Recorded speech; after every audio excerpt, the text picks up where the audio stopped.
Dan, I watched this last night. I knew very little about YouTube. Really. Okay. Yeah. Even though I'm 29, it's like my demographic, whatever. Other than we were talking about this before you arrived, movie trailers and music videos, I know nothing about YouTube. This drunk girl that cooks, I'm addicted. This, you know, there were like things that I learned from this movie, stats, like the stats about YouTube. We were reading some of them before you came on. Out of this world. It's insanity. It's insanity. Did you know going into this documentary what you were going to discover? What did you learn while doing this documentary? Well, a lot of these people are like some of my really good friends, so I've known them for a while. Really? Oh, yeah, Really? yeah. How do you and all the YouTubers just conveniently know each other? It just starts organically. I'm sure that you guys probably know some people with the podcast. No. I mean, like in the podcast, we don't know. Really? No one likes us. Okay. No, Corolla hates me. Oh. Kevin Smith hates me. Who else hates me? Well, they're all hate comics, so they're embittered fucks. Yeah, that's so the are thing we. about podcasting is you're all comedians, and Yeah. comedians secretly don't like other comedians. Yeah. It's a little more openly when you're competing with them. Mm-hmm. Yeah. Actually, the people that like us the most seem to be directors. Yeah. So this works out really well. Directors and character actors love us. Love us. Love us. And I'm fine with that. Love us. Well, I mean, I come from a traditional media kind of background, and just YouTube, when it came out, it was like, oh, this is a way that I can track statistics and just see who's watching it, what people like, what they don't like. And I guess that's why everyone else kind of just like, it's like the easiest kind of just like online video platform. There's a few others for sure, but I think YouTube is like the easiest. And being on there for like as long as I have been, you just kind of, it just organically, all these people kind of just got together and started putting up videos, not knowing that they were going to get paid for it or it was going to be a career. It just kind of manifested itself. All these minds came together and it just happened. Is it like winning the lottery, getting like 1 million hits on a video you do? Well, in the film, I mean, like you see that like Hannah like opened up and she's like, oh, I just got 1 million hits on a video and now I just turned it into my life. Yeah. And then you see Wheezy Waiter was like, oh, you know, I made 100 videos and I didn't even have like any subscribers at that point. So it's like it's all over the place. It's and totally you don't different. know why. And you don't know why or how does Hannah's video get more into people's hands than I think it's because, do you think keywords has a lot to do with it? SEO searches, stuff like that, where, drunk, I could type in drunk, and there's Hannah. Hannah, I think it got on Reddit. And anything that touches Reddit is going to blow up real quick. And after that, it did just manifest itself. I don't know how to learn Reddit. I go on it, but I don't know how it works. I feel like you could teach me a lot. This will be like the Sean Astin thing where I teach you about Natalie, Twitter. Nat King Cole. Teach me tonight. That's a sex song. That's probably not. We're not going to do Teach Me Tonight, but something along those lines. I know you guys just saw it last night, and like I know I'm on the show, so you have to say, "Oh, I like it." But did you really like it? Yes, I did. Okay, and let me tell you what blew my mind. One, this will blow your mind. I watched it on my phone. I never done that before in my life. It was convenient. It was in the email Pat sends me. I plug in the password. Boom, I'm going. Okay. I'm off. Wow. Off to the races. And I was going to watch it on my TV, but I was so into it on my phone. I've never watched anything on my phone before. I actually hate the idea of it. I would never. It's not the way to watch something. And I never put it down, though. But I never put it down. It was so good, I didn't want to stop it and put it on the TV. Oh, that's great. Because it flies by, first of all. You don't sense that it's a long movie. It's an hour and a half. About, right? Right. So it flies by, and there's just so many interesting stories from District Lines, the T-shirt company, to Hannah, to, each character that comes on is new and unique. So every time you want to maybe take a break from the movie and go get some popcorn or put it on the TV like I wanted to do, you got another interesting character coming right on like that, or interesting facts. It does keep your attention very well. It's a good movie. Sweet. It really is. Dan, tell me this. First of all, where did you get the funding for this film? I raised some of it on Kickstarter. And Kickstarter again. Here we go, the Kickstarter success stories. At the beginning of it, I just said, you know what, I'm going to ask for a modest amount, and I'll probably fund the rest. And I asked for $9,500, which is just like went by. You think it's enough? We just shot a pilot that was, whatever. It's a number, and then even when you're like conservative and you think you're spending wisely, it's never enough. So $9,500 went like poof. Yeah, we had a lot of animation, and the animator right off the bat ate up that. How much was your animator? They asked for a good amount of money, right? Yeah, I mean, $5,000 is what I get offered all the time. That's what they say to me. Well, I did him, and when I worked with his name is Dustin McLean, and he's fantastic. Yeah. The way I found him, I actually have mutual friends with him, but he did a show on Current TV. He was the lead head animator on Super News. I was going to say, is Joy Behar really animated? I believe it. Someone's got to. She doesn't look 70. Stencil God her. bless her. Yeah. But you know what? Tell you the truth, he gave me a great rate. It wasn't like he didn't like murder me with it. Yeah.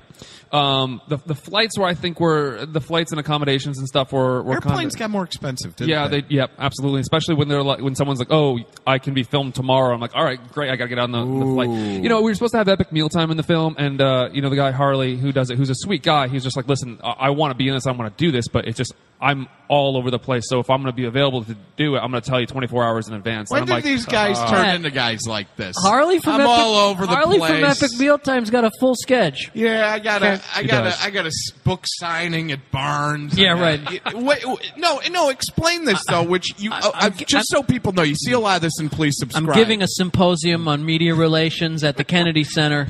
Right? Why? I mean, obviously, if this happened to you, obviously you would accept it and take the money and run and do what you had to do. I get it. But have any of these people in your mind really changed from who they were to now, I'm just so swamped, Dan, I can't do your little documentary thing?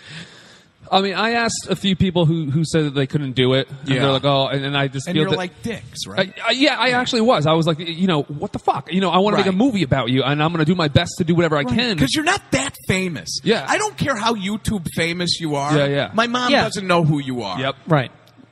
And I mean, I don't want to. No one on YouTube has a big head. Everyone is for the most part modest, but it is kind of like a shut off kind of community where if you want to, and like I know other people have tried to do like YouTube documentaries, and they're like, they can't get a hold of these people, and it's like you put together an impressive cast.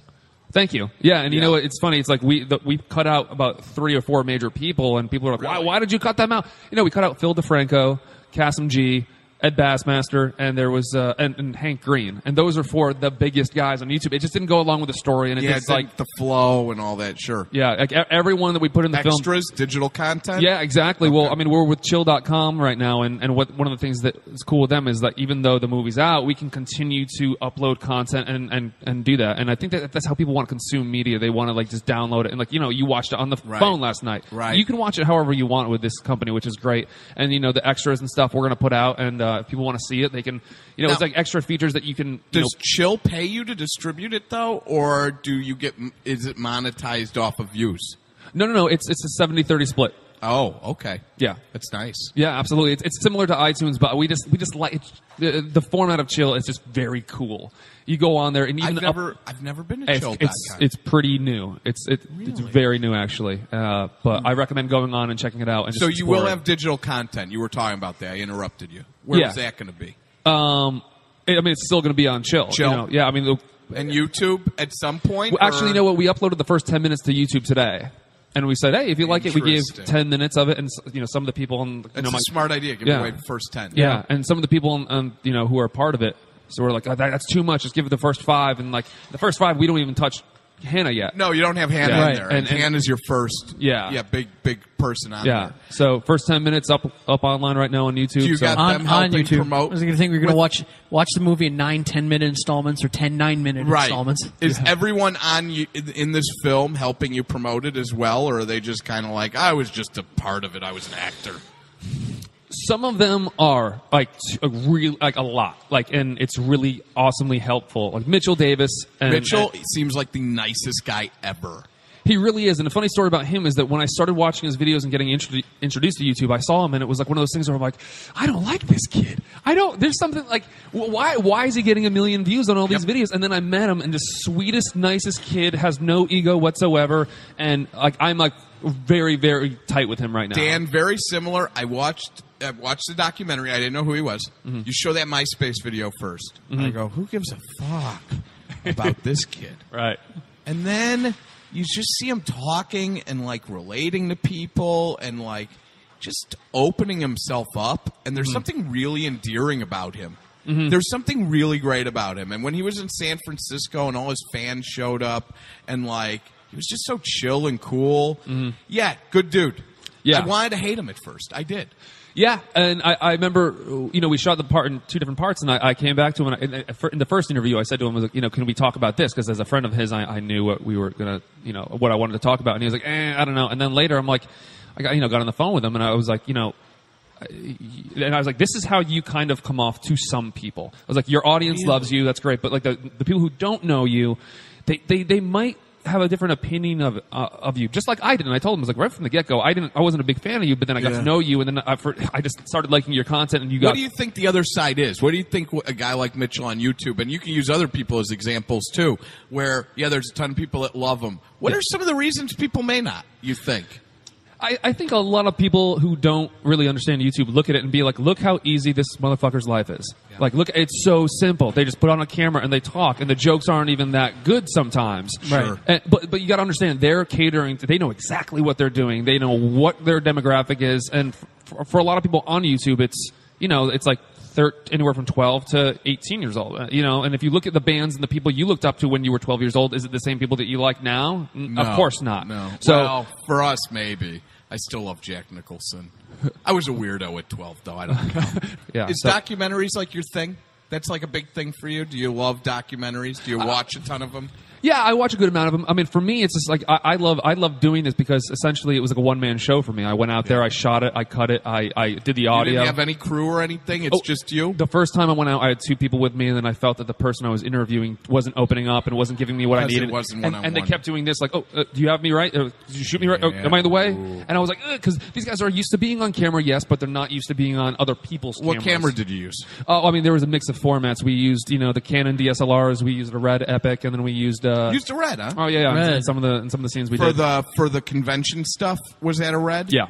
Yeah, I figured. Yeah, it blows my mind that you did this. I think it's a great idea. Thank you. And yes, you nailed it, and you were humble and right about it. I think. Are you the first person to ever think of let's film all these YouTube people? But you're the one that got them together. You're the one that got them together. I mean, there has been, I think, 1 or 2 different, there's a documentary called Butterflies, which was pretty much very early on in the YouTube community. And it wasn't necessarily a story. It was just a collection of interviews. Interesting. I mean, there has probably been 1 or 2 other ones as well. But I think to this size. Yeah. Not to this effect. Not to pat myself on the back, but I think you're right. It's true. Yeah. It's true. And pat yourself on the back. I mean, humble's great, but you don't have to be humble on this show. I'm not. Please. When am I ever humble? Yeah. But going back to the people who are sharing it in the film and stuff, like Mitchell Davis, such a sweetheart. Wheezy Waiter. I mean, Dan Brown. They've just been scene anners. I mean, you ask them to do anything, it's like poof, like they'll just do it.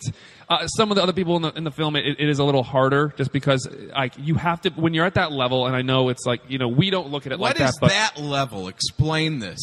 YouTube, that level. I mean, that level is where you don't say anything about a product or about anything unless you're getting paid for it. You don't say it, even if it's in a film you're in. You don't think Jenna Marbles is getting like endorsement deals and stuff? Oh, sure. Yeah. Jeez. Yeah, I mean, anything development deals?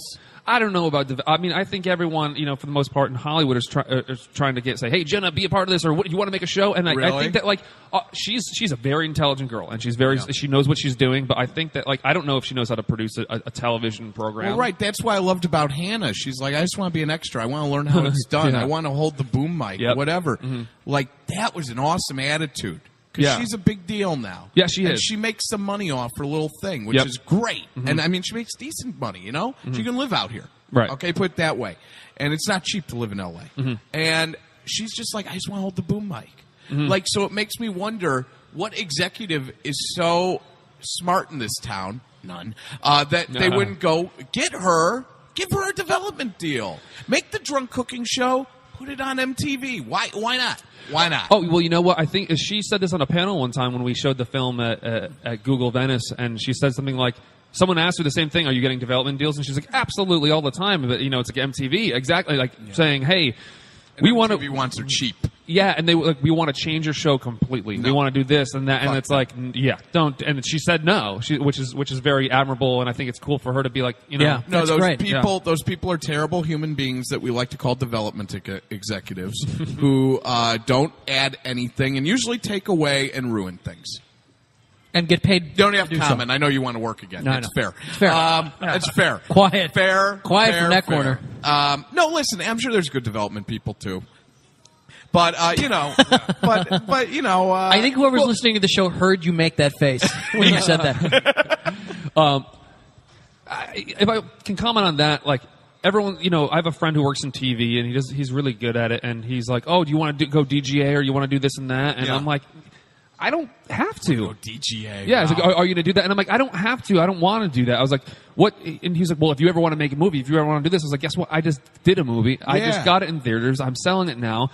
I have no one else in the creative process. It's like, what do I have to do DGA or what do I have to do all this stuff for? It's like I'm going to be doing a narrative feature in a couple months, and I don't really feel the need to have super big representation or anything. Like I can do it myself. I'm so a big boy. I can. Repped? I was for a while between a couple different companies, and I just felt like they were not looking out for my best interest, and I just said. I have like a zero tolerance policy. That's why I dropped my rep. Great. Yeah, if someone like.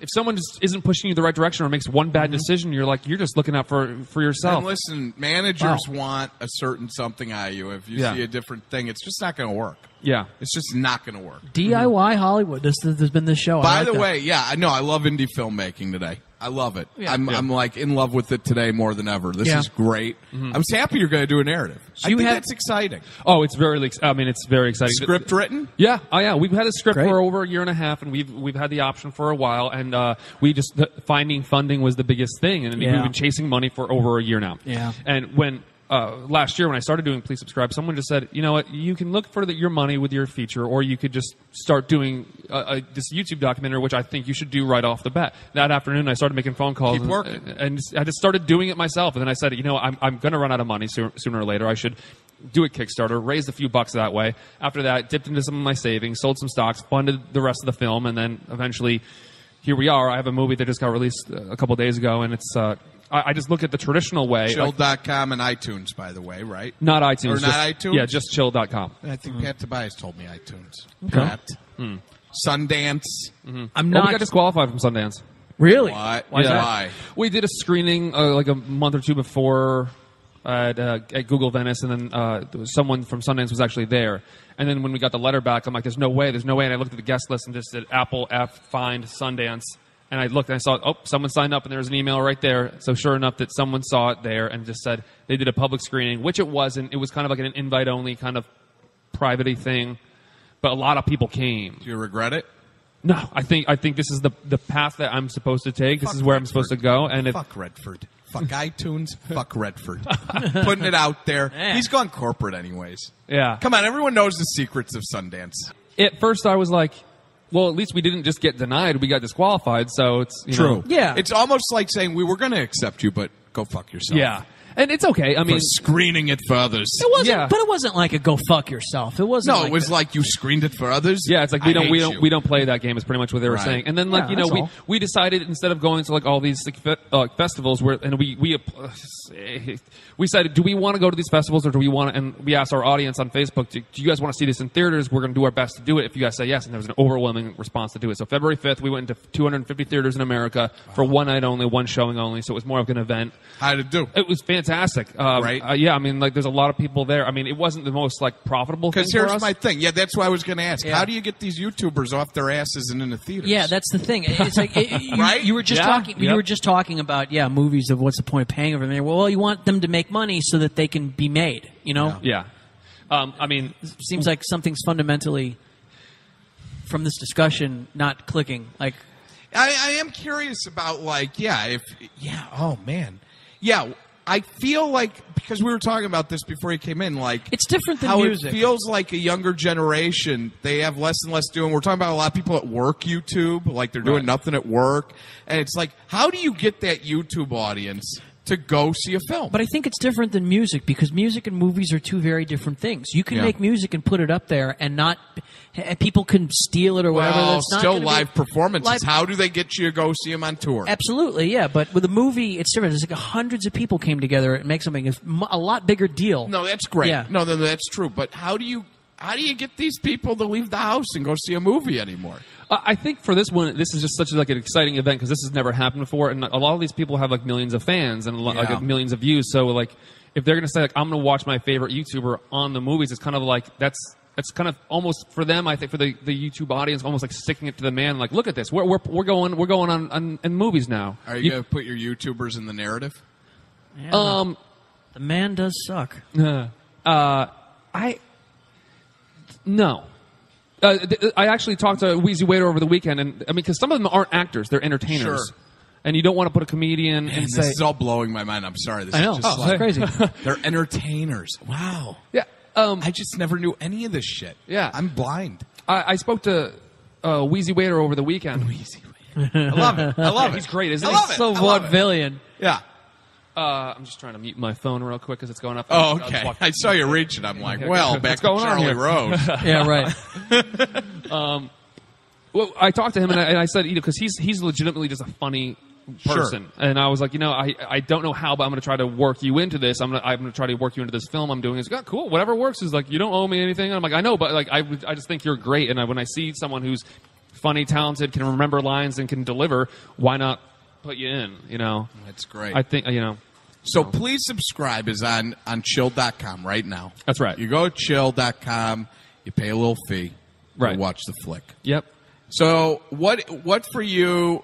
My big question for you is, if you could tell people in 30 seconds why to watch Please Subscribe, tell me. Sell me on it. It's Pitch meeting. All right, he just lost 5 seconds because of you doing that. Before getting into the creative, just the story around it is kind of interesting. This is coming from someone who essentially just did the film themselves. I raised the money. I funded it myself after the Kickstarter. I shot it. I did the audio. I did the interviews. I did the directing, the producing, the shooting, the cutting, the scoring. I did everything myself. And then afterwards, after a certain point, I brought in two kind of producers to kind of like, my eyes were bleeding, and I'm just like, I need a little bit of help. I need just to watch it and let me know what you think. Yeah. Ross Everett and Michael Cruz, they were the two producers on this with me, and they really helped me kind of form the story together because I was just so burnt out doing it and watching it a million times. I was like, I need a little help. So aside from that, I did everything myself. And then I got it into theaters myself. I'm not repped by anyone. There's no company behind me. It is just me. And then I'm able to kind of self-distribute it. And halfway through the film, I know I'm rambling. I'm not even at your question yet. No, you're not rambling. Yeah. Go. 10 seconds. No. You're way past that. But before I even got the film done, everyone says, "Oh, well, who's your distributor?" I'm like, "I don't know." And they're like, "You just made a movie without distribution?" I'm like, "Yeah, sure." Yeah. And I said, "I'm just going to make this. It's going to happen. It's going to happen organically." And I made the film organically too. It's just like I just went, I filmed, I got the stories, I figured it out, and I told the story, and that's kind of what happened. You shop at Whole Foods, don't you? On occasion. Okay, so why should you watch it in 30 seconds or less? Let's try to do this. Even if you do know YouTube or you don't know YouTube, I think it's a very interesting way to kind of like get interested in this world, this new format. When the internet was coming out, people, I'm sure, were like, "Oh, it's a fad. It's just this thing where you can get on the computer and connect with people." But no, I mean, this is a different way of broadcasting. It's a way for people to communicate with each other, similar to like, and before YouTube, the only way to kind of have that one-on-one, communication was kind of through the radio. Yeah. And so now YouTube's opening that up, and I don't think it's happened in the past. There was never, there's like live TV events, but this can happen every day, all the time. It's just it's just to see these people's lives and what they go through. It's not just flipping on the camera and shooting it. There's a lot that goes into it. So I think it's just why you should see it. You should see it just to kind of educate yourself. And if you are familiar with the world, kind of watch it in like kind of a celebration. Be like, yeah, that's what I do. I'm a YouTuber, and I shoot myself, and I do all this stuff. So yeah. So can I cheap sell it like a studio executive Go would? For It's it. like Let's hear it. 13-year-old daughter. Let's hear it. You want to learn how to become famous, sweetheart? Watch you please subscribe. Watch the YouTubes. Watch the YouTube. Please subscribe. Please YouTube. Starring. You just watch it. Some girls, she gets drunk. It's good. On chalk.com. No, but seriously, I think the cheap way to describe it, but it's still an interesting way to look at it, is how did these people become super famous, make a profit off of filming themselves, really? I mean, it's not like these things are like written out all the time, or like Hannah's thing. She's my favorite. I know. I've talked about her the whole time because I'm in love. Yeah. Let me just say, I just love the fact that you can get hammered, film for an hour and a half you cooking grilled cheese, and it ends up as an 8-minute little video on YouTube that 1 million people watch. It's amazing. Yeah. And she now has a career from it. Mm-hmm. I mean, it is a career. Yeah.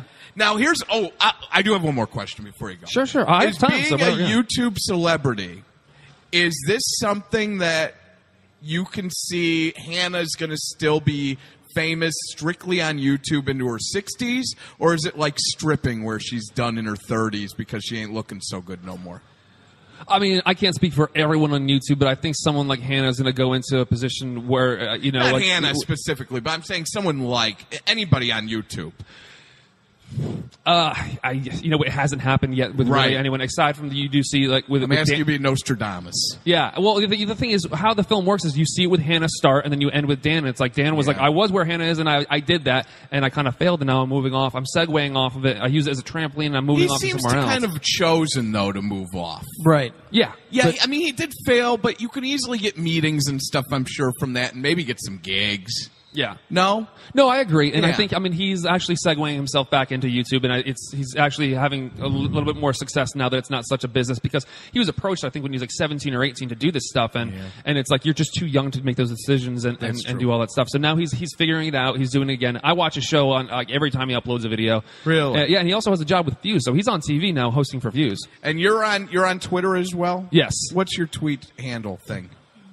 Dan Dobi. I was going to try to make a joke there, not quick enough. Okay. It's just Dan Dobi. Because we're going to be tweeting. We're going to become like internet pals. Absolutely. I'm serious about this. You know so much about the internet. Will you teach me some things? Absolutely, yeah. You'll send me links to watch. You'll put me on your chain mail. Absolutely. Is it still called chain mail? Your chain mail, yeah. Chain letters. Chain letters. Put me on some of them chain letters with the links. My computer keeps saying it performed an illegal operations, got to shut down. What does that mean? Could you... We're just going to use them for like tech support, like basic tech support. If I type YouTube into DOS, it'll just come up, right? Yeah. It should. Right, if you have the Corvus system, I'm just you can play. Sure. I'm like kind of busting your chops, but not really. I swear to God, I'm such a Luddite. I watched this movie. I had no clue of any of this. None. I just knew it was a big deal. I did. I liked it a lot. I will be honest with you. I was expecting to hate every one of these human beings. Good. I'm glad. And I don't think I hate any of them. Good. Amazing. I'm glad because that's pretty stellar. Can you do me a favor? Sure. You may not want to, but would you come back on again soon because I gotta go do this thing? This is no, absolutely. If I gotta sneak in and see Dwayne Johnson. I'm in a really gay mood today, so I need to go see Muscles and Vin Diesel. Right. Shocking cars. Shocking. Yeah, that's what I meant. Going I meant shocking after cars, not shocking after Vin Diesel and gay. No. How was the interview, Matt? It was fabulous. Fabulous. Anyway. Yes. But Dan, thank you very much. Please subscribe. Of course, you can find it on chill.com. Yep. Is there anything else you need to plug? Yeah, no, that's about it. Just chill.com/please subscribe. You can get it. You can get some T-shirts and other stuff there, posters, and I got to imagine this is a new hairstyle. This hasn't always been this way. Did you read? No, it's been here for a while. Really? Yeah, It's great hair. Yeah. Thank you. I'm in love with your hair. Please subscribe. It's on chill.com. That's the 80th time I've said this, so I'm sure you're watching it by now instead of listening to me be gay. Thank you, Dan, very much. Thank you for having me. Okay, talk soon. Oh, bye.